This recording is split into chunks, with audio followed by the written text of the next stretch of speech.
Let's talk.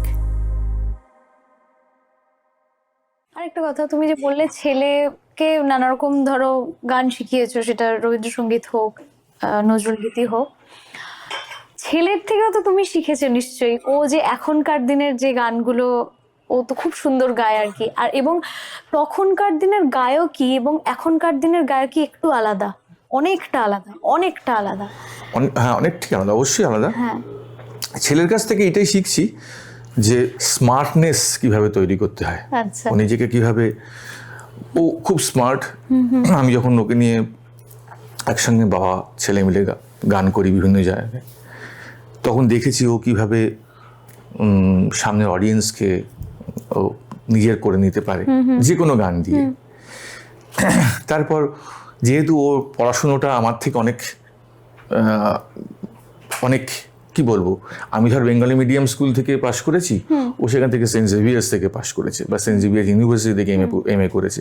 তো ওর পড়াশুনোটাও, ওর English বলা, ওর হিন্দি বলা অনেক স্মার্ট। না সে বাংলা মিডিয়াম মানে যে সেটা কম, আমরা একদম বিশ্বাস কর, আমি ওই ছোটবেলায় আমাদের বন্ধু বান্ধব সব যারা ছিল তারা সব, আমরা সব মধ্যবিত্ত পরিবারের থেকে যে আমাদের ওঠা বসা, আমরা খুব হায়ার লেভেলের বন্ধু বান্ধব কোনদিন পাইও নি।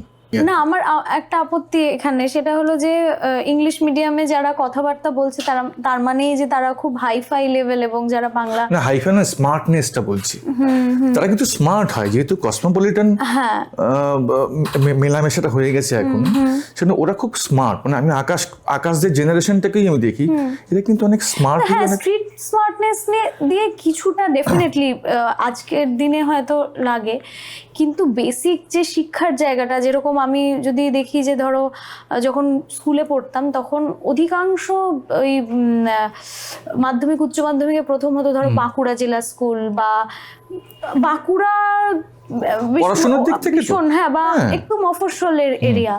তো তার মানে তো তোমার শিক্ষার জায়গাটা আবার মধ্যবিত্ত বাড়িতে ভীষণ স্ট্রং, সেই জায়গার দিক দিয়ে বলা যেত। হ্যাঁ, কিন্তু এখন দেখ, তুই যদি আলোচনায় আসিস তো এখন তো বেঙ্গলি মিডিয়াম স্কুলগুলোর অবস্থা তো খুব খারাপ।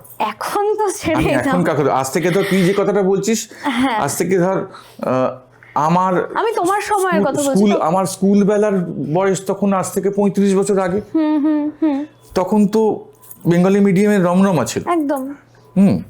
এখন বেঙ্গলি মিডিয়ামে তো স্টুডেন্টই হয় না, এরকম অবস্থা অনেক সময়। তো খুব কষ্ট করে বেঙ্গলি মিডিয়াম স্কুলগুলোকে চালানো হয়।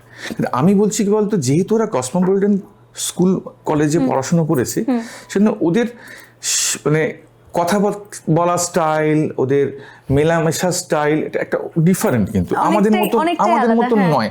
আমি যদি এখনো ধর ভাবি যে কোনো জায়গায় অনুষ্ঠান করতে যাচ্ছি, মাঝরাত্রির হলেও চলে আসি বাড়িতে, এসে বাড়িতে থাকবো, আকাশটা বলছে বন্ধু বান্ধব নিয়ে রাত্রিবেলা একটু গল্প করবো, আড্ডা মারবো, তাতে অসুবিধা কি আছে?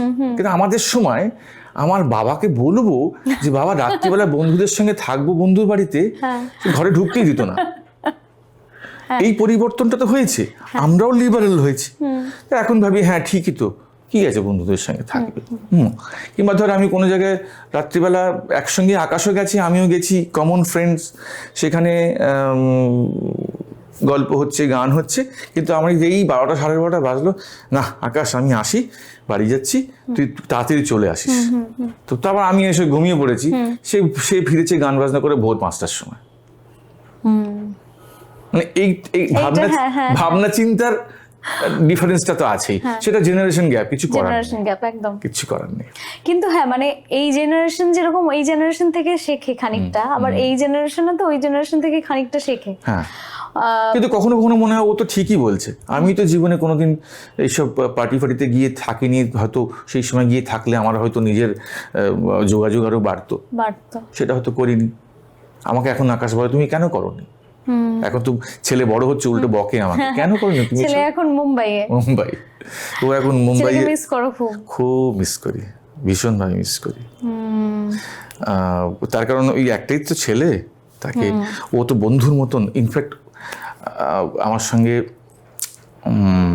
প্রথম আমেরিকায় যখন প্রথম গিয়ে পা দিল বছর 4 আগে, প্রথম অনুষ্ঠান করতে গেল, ও তো প্রথম ইউএসএ যাওয়া, ওর যে আনন্দ, এইগুলো খুব মনে হয়। কিন্তু কিরকম কথা বলি শোন, এত বছরে আমি ধর 22 বছর ধরে আমেরিকা যাচ্ছি বা যে অন্যান্য সব দেশে যাচ্ছি, কোনোদিন ওই একা একা কোথায় যাবো ভাবিনি। কিন্তু ও 22 বছর বয়সে প্রথম একদিন দেখলাম নেই ঘরে, ও অর্গানাইজারদের সঙ্গে কারোর সঙ্গে বন্ধুত্ব হয়েছে, তার গাড়ি চালিয়ে, তার গাড়ি নিয়ে ড্রাইভ করে হাইওয়েতে চলে গেছে গাড়ি চালাতে, এবং সেটা ভিডিও করে আমাকে পাঠিয়েছে, বাবা হাইওয়েতে গাড়ি চালাচ্ছি। মানে এটা আমি ভাবতে পারি না এখনো। কিংবা ধর তো গাড়ি চালাতে পারে, সাংঘাতিক ভালোবাসে, বাহ। এবং ও গাড়ি তো 18 বছর বয়সে শিখে গেছে, আর আমি তো আজও গাড়ি চালাতে পারি না। এই সকল জায়গায় প্রচুর পিছিয়ে গেছি আমি, প্রচুর পিছিয়ে গেছি। হ্যাঁ, মানে আমি ভাবিনি যে গাড়ি চালাবো, চালাবো ভাবিনি এই কারণে যে ওই কি হয়, খুব ধৈর্যশীল হতে হয় কলকাতা শহরে গাড়ি চালাতে, এটাই সমস্যা। ওটা আমি পারি না। নিয়ম ভাঙলে আমার সাংঘাতিক রাগ হয়ে যায়, আর এই নিয়ম ভেঙেই চলছে আমাদের। Let's talk